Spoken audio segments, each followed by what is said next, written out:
Hey, it's Christina, and this is part 3 of our how to plant a hedge video. I've got my plants chosen, North Pole Arborvitae. I've got my bed prepped. All of the grass is gone. It's the exact depth that I want. So let's quick talk about why I have them spaced exactly like this. So here is a quick visual of my bed and my plans for spacing my hedge plants apart. So to start, I've got my North Pole Arborvitae, which gets 3 to 5 feet wide. Now this is the range for mature width, and this is the number I like to use when spacing any plant in a hedge. You'll go with the smaller number if you want a tighter look, or you'll go with the larger number if you want it to be a little bit more loose and casual looking. Now I want this hedge to be more of a privacy hedge. I want it to feel like a room. So I'm going to plant them 3 feet apart in the bed. Now this first plant, I'm only planting it 2 feet away from the bed edge. So there will be a little bit of room around it, but not too much. And in terms of the distance from the fence to the planting hole, I'm doing them 2 feet away from the fence.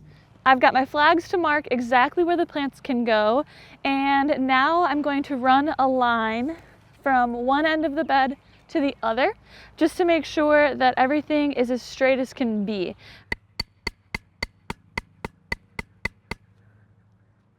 Okie dokie. This line will make sure that when I go to dig the hole, and then when I go to plant the shrub, I'll be able to put those main stems, or little trunks, future trunks, right on that line. So when I go to dig each hole, I'm going to make sure that I make the hole a little bit wider than the pot, wide enough so that I'm not just like shoving my little fingers down on each side, so that there's ample room around each root ball, especially because I want to be able to play with where that main trunk is. It might not necessarily be in the center of the pot. I'm going to make it just as deep, or try to make it just as deep as the soil level is in the container. You'll see I just moved that flag so that it's roughly in the same spot, so I'll be able to see from this way that the trunk is where I want it to be in terms of along the bed.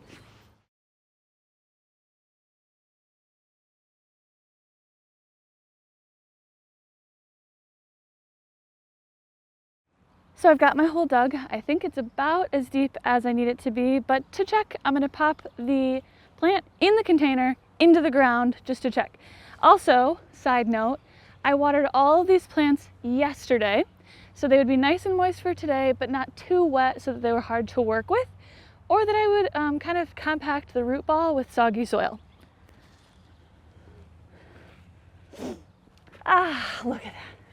That is the perfect depth for this hole. Now I'm going to take my plant out of its pot and make sure that it's still nice and level with the soil. I don't want to plant it too deep because it will not thrive. I also don't want to plant it too high, although that is the side I would err on rather than too deep always. So I'll wiggle the sides, give it a little tap if it feels really tight.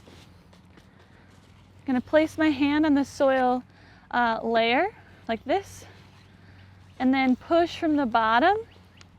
While I'm doing this, I'm trying to keep my plant from experiencing too much stress around the trunk of the tree. So I've got my hand all the way around that soil layer.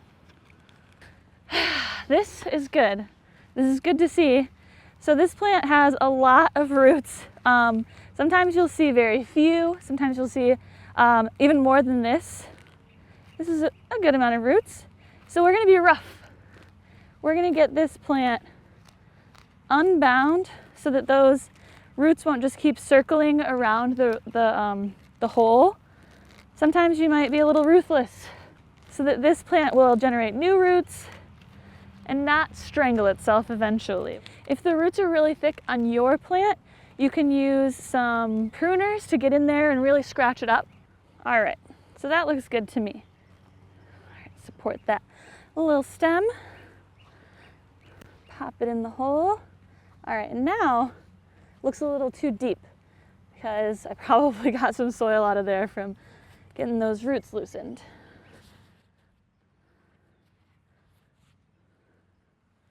come back in.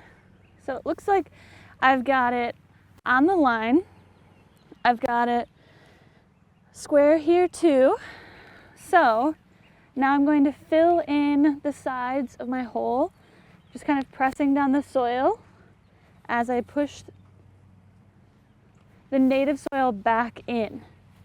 Now I'm not adding any fertilizer or any compost necessarily to the soil as I go, because my native soil drains pretty well. What you don't want to do is completely replace the native soil and create a little bathtub effect. So I'm going nice and slowly, filling the soil back in and pressing it in as I go, because I don't want there to be any air pockets or gaps in the soil, because when a root gets to that air pocket, it won't be able to find any moisture or nutrients, and it just won't be a productive area for the plant.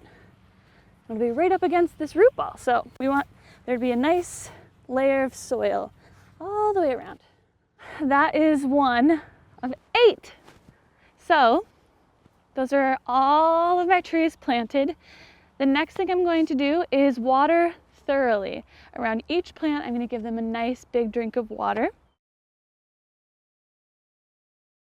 And then I'll apply a 2 to 3 inch thick layer of mulch across the entire bed. I'll be sure not to have the mulch touching the stems of my plants. And then I will come back for the rest of the year, definitely going to check on these plants, the soil and moisture, for at least their first year on the ground. I love using a moisture meter. Check the link below if you want to learn more about those. And I will water when the soil is either almost dry or dry, because these plants do like to have moist soil, just not soggy feet. If you have any questions about planting a hedge, ask in the comments below, and I'll see you again next time.